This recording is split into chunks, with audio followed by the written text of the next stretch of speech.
2024 September నెల 16 నుండి 30 వరకు కర్కాటక రాశి ఫలితాలు. కర్కటస్య నిశాకరః. కర్కాటక రాశికి అధిపతి చంద్రుడు.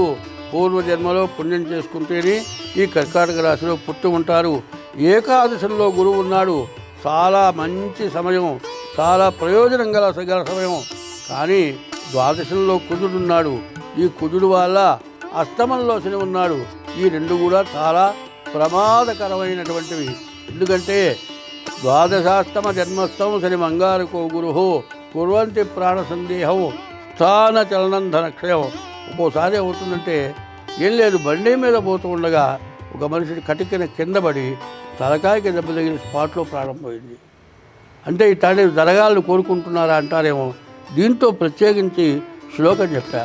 ద్వాదశ అష్టమ జన్మస్థం శని అంగారకో గురు కుర్వంతి ప్రాణ సందేహం స్థాన చలనం ధనక్షయం. మరి డబ్బులు ఖర్చు అవుతాయి. కుర్వంతి ప్రాణ సందేహం, ప్రాణం ఉంటుందా పోతుందా, ఏ రకంగా దెబ్బ తగులుతుందో తెలియదు.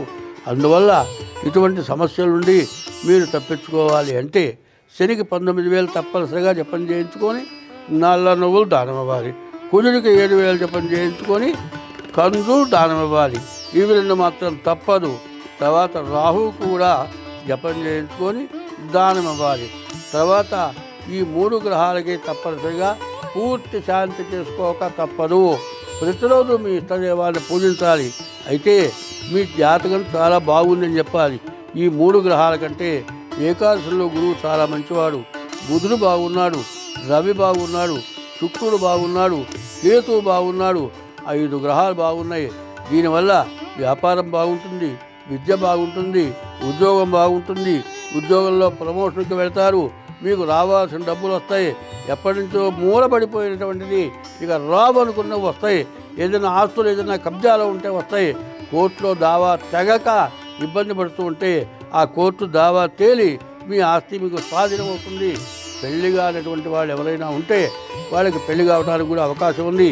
అయితే ఏం చేయాలంటే ముందు కాలసర్పదోషం, కుజదోషం, కష్టాష్టకాలు ఇట్లాంటివి ఖచ్చితంగా మీ జాతకం, మీరు చేసుకుపోయే ఆడపిల్ల జాతకం, మగవాడైతే ఆడపిల్ల, ఆడపిల్ల అయితే మగవాడు, వాళ్ళ జాతకాలు సవివరంగా చూపించుకొని పెళ్లి చేసుకోండి.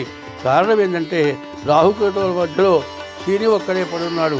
ఇది దాదాపు కాలసర్పదోషం అంటారు. ఇటువంటి దోషం ఉన్నప్పుడు సరిగ్గా జాతకం చూపించుకోకుండా కనుక పెళ్లి చేసుకునేటట్టయితే చాలా పేచీలు, విడబడిపోయే పరిస్థితులు వస్తాయి.